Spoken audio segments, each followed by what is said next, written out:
Mr. Obed, you came into these meetings with concerns about whether or not modern treaties for Inuit people would be respected. You were looking for some assurances. Did you get those?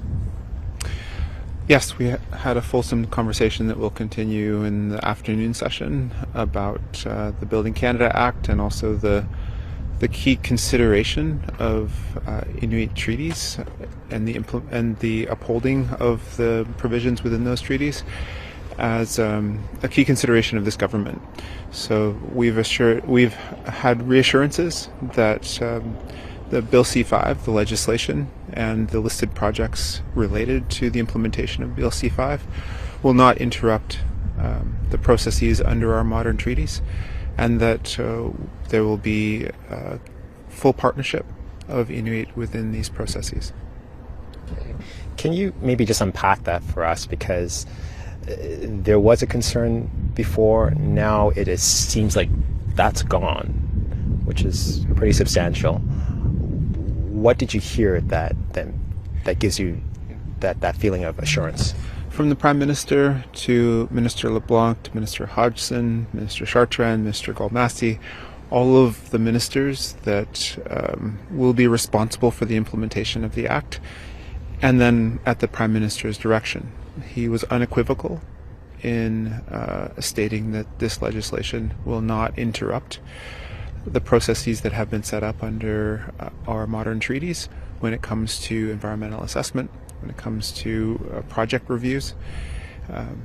The focus has been on what types of nation building projects are Inuit interested in building, how can we identify those projects together, and then how can we make good on those projects by implementing them. So the Prime Minister and his cabinet ministers couldn't have been any clearer in their assurances to Inuit leadership about the upholding of the constitutionally protected agreements that we have with the Crown that have clear provisions around how any natural resource projects go ahead in our settlement areas. And just real quick, does that mean you have a veto? Does that mean communities, well, land claim organizations will have a veto? I try not to use that terminology because our agreements talk about our ability to say yes or no. The processes and the provisions in our agreements could be defined as vetoes, but really we see them as enabling. The term veto is often misconstrued as a boogeyman in these discussions about natural resource extraction projects on Indigenous peoples' lands. Inuit have spent the last 40 years trying to figure out how to create circumstances where we are a part of the process all the way through. And every single day, jurisdictions in this country veto projects. Sometimes it's non-Indigenous governments that decide it is not in the best interest of that jurisdiction through legislation that they have created. So Indigenous people in veto is not a construct that is unique within this country about how any project gets off the ground. And for us, we have democratic functions within our agreements that allow for us to agree or disagree, to say yes or no. But ultimately, that is a part of the de-escalation of risk that industry wants to see, that government wants to see about developments within Inuit Nunangat and the participation of Inuit throughout. So I'm really optimistic about the ability for Canada to respect our agreements in this implementation phase of Bill C-5.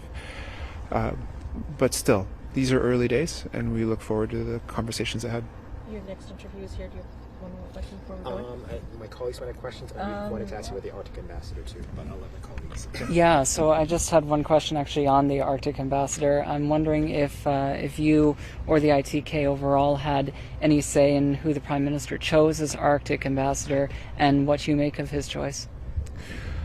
Well, at the last Inuit-Crown Partnership meeting in November, Minister Jolie at the time had talked about the Arctic foreign policy It was announced in Ottawa. We co-developed certain sections of the Arctic foreign policy with the Government of Canada, and we're very supportive of the foreign policy upon its release. One of the key components of the foreign policy is the recreation of the Arctic ambassador. We had hoped to do a full-scale co-developed process. That just didn't come to pass because of the election and because of other processes that interrupted it. I did have informal conversations with the last government about possible names.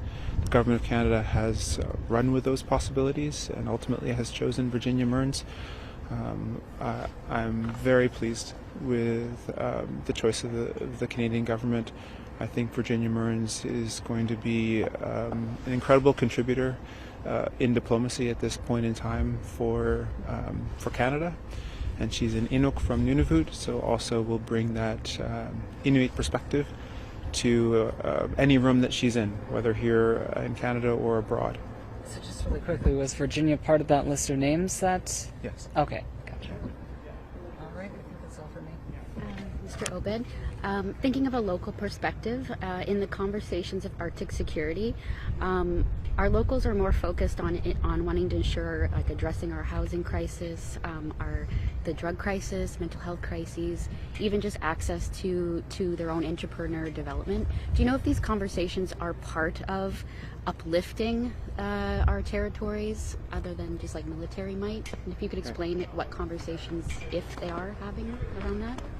We've been meeting since about 8:30 this morning. In the first 2.5 hours, we talked almost exclusively about infrastructure, and not just about dual-use infrastructure for military and communities, about essential infrastructure, whether it be healthcare, housing, community venues that bring our cultures together and cross, elders to youth. So all Inuit leaders from across Inuit Nunavut talked about the importance of communities first. And in this, we have a list of 79 infrastructure projects that total about $30 billion.